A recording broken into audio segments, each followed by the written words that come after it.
Hello student, आज के इस वीडियो में हम लोग आहरण और आहरण पर ब्याज की गणना करने के लिए सीखेंगे। और इसके अंतर्गत आज हम लोग 3 सवाल का अध्ययन करेंगे। क्वेश्चन नंबर 23, 24 और 25। और ये आहरण पर ब्याज की गणना करना बहुत ही सरल है और आसान है। यदि आप लोग ध्यान से देखेंगे तो बहुत जल्दी समझ जाएंगे। यहाँ इस प्रकार लिखा है कि राम तथा श्याम एक फर्म में साझेदार हैं। उन्होंने अपने निजी उपयोग हेतु वर्ष में क्रमशः 1,20,000 और 80,000 निकाले। आहरण पर 6% वार्षिक की दर से लगाया जाता है। आहरण पर ब्याज की राशि ज्ञात कीजिए। तो हमेशा यहाँ पर ध्यान दीजिएगा कि यदि 6% और उसके साथ वार्षिक लिखा है और यदि आहरण की तिथि नहीं दी गई है तो केवल हम लोग 6 माह का ब्याज निकालते हैं। यदि 6% के साथ वार्षिक शब्द जुड़ा हुआ है और आहरण की तिथि नहीं दी हुई है तो हम लोग 6 महीने का ही ब्याज निकालेंगे।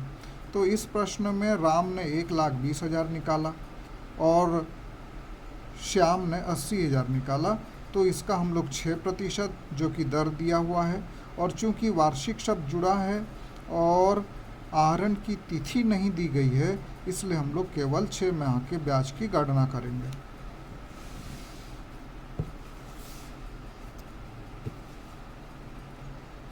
इसको आप लोग अपनी कॉपी में लिख लें कि जब प्रश्न में वार्षिक शब्द दिया हो और आहरण की तिथि न दी हो तो केवल 6 माह का ब्याज निकाला जाएगा। तो अब देखिए, पहला प्रश्न है उसमें राम के आहरण पर ब्याज। राम ने पूरे वर्ष में 1,20,000 निकाला। अपने व्यक्तिगत खर्चों के लिए निकाला या अपने परिवार के लिए निकाला, इसी को आहरण बोलते हैं। 6% ब्याज दिया हुआ है और चूंकि आहरण के साथ तिथि नहीं दी हुई है और वार्षिक शब्द जुड़ा है इसलिए केवल हम लोग 6 महीने का ब्याज निकालेंगे। तो ये 2 जीरो और ये 2 जीरो कट गए। उसके बाद इसको हम लोग काट देंगे। 6 एकम 6 दूनी और 2 तिया 6, और उसके बाद 1200 से गुणा कर देंगे तो ये आ जाएगा 3,600 रुपया हमारा ब्याज आ जाएगा।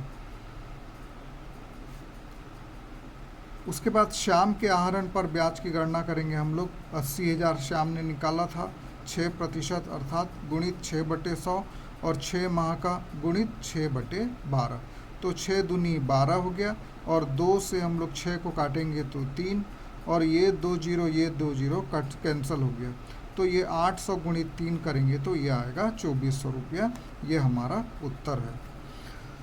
और उसके बाद अगले प्रश्न को बनाने के लिए हम लोग एक चार्ट को याद करेंगे, और आप लोगों की सुविधा के लिए इसको चार्ट के रूप में मैंने बना दिया है।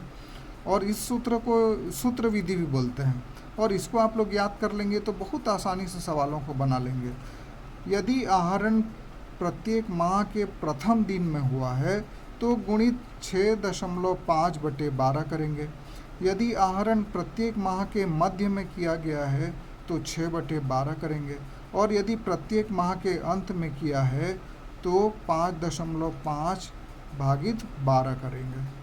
और इसके अलावा यदि प्रत्येक, ये तो ऊपर में हम लोग प्रत्येक माह देखें, यदि प्रत्येक तिमाही के प्रारंभ में आहरण कर रहा है तो इस दर को लगाएंगे। प्रत्येक तिमाही के मध्य में आहरण हो रहा है तो इस सूत्र को उपयोग करेंगे, और तिमाही के अंत में कर रहा है तो इस सूत्र का हम लोग लगाएंगे।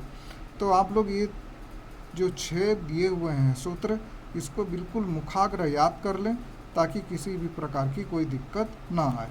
अब हम लोग प्रश्न में देखते हैं कि क्या लिखा हुआ है। प्रश्न क्रमांक 24 को देखेंगे। विपिन एक फर्म में साझेदार है।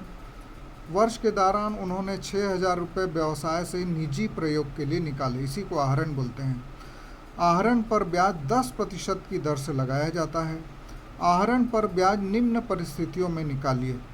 जब आहरण प्रत्येक माह के मध्य में किए गए हों, जब आहरण प्रत्येक माह के प्रथम दिन किए गए हों, जब आहरण प्रत्येक माह के अंतिम दिन किए गए हों। तो इसका अर्थ ये है कि हमको तीनों कंडीशन में आहरण पर ब्याज की गणना करना है ताकि हम सीख सकें। तो अब हम लोग देखते हैं, पहला जो कंडीशन है प्रत्येक माह के मध्य में किए गए हैं। प्रत्येक माह के मध्य में किए गए हैं तो हम लोग सूत्र ये वाला लगाएंगे 6/12 वाला। तो 6,000 रुपया आहरण किया है उन्होंने प्रत्येक माह के मध्य में। 10% की दर से ब्याज निकालना है तो गुणित 10/100, और चूंकि मध्य में किया है तो इसीलिए उनका जो है 6/12 वाला सूत्र हम लोग लगाएंगे। तो इसको सॉल्व करेंगे तो आएगा 300 रुपया। अब उसके बाद आते हैं दूसरा कंडीशन। दूसरा कंडीशन कहाँ है? प्रत्येक माह के प्रथम दिन यदि आहरण किए हैं तो प्रत्येक माह के प्रथम दिन में हम लोग इस सूत्र को लगाएंगे, अर्थात 6.5/12। ये वैसे ही रहेगा 6,000 रुपया आहरण गुणित 10/100, ब्याज की दर दिया हुआ है प्रश्न में, और सूत्र विधि से हम लोग बना रहे हैं, इसलिए माह के प्रत्येक प्रथम दिन में यदि वो आहरण करता है तो इस सूत्र को लगाते हैं, अर्थात 6.5/12। और इसको हल करने के लिए दशमलव वाला है, ये दशमलव को इधर कर देंगे और एक शून्य बढ़ा देंगे तो ये दशमलव हट जाएगा, और उसके बाद इसको आसानी से हम लोग सॉल्व कर लेंगे। तो ये आएगा 325 रुपया। तीसरा जो दिया हुआ है प्रत्येक माह के अंतिम दिन, तो हम लोग इस सूत्र को लगाएंगे, 5.5/12, 6,000 गुणित 10/100 गुणित 5.5/12। दशमलव को हटाने के लिए हम लोग एक शून्य को यहाँ बढ़ा देंगे, ये शून्य और ये शून्य को कैंसिल कर देंगे, और उसके बाद इसको कटिंग कर देंगे तो हमारा उत्तर आएगा 275 रुपया।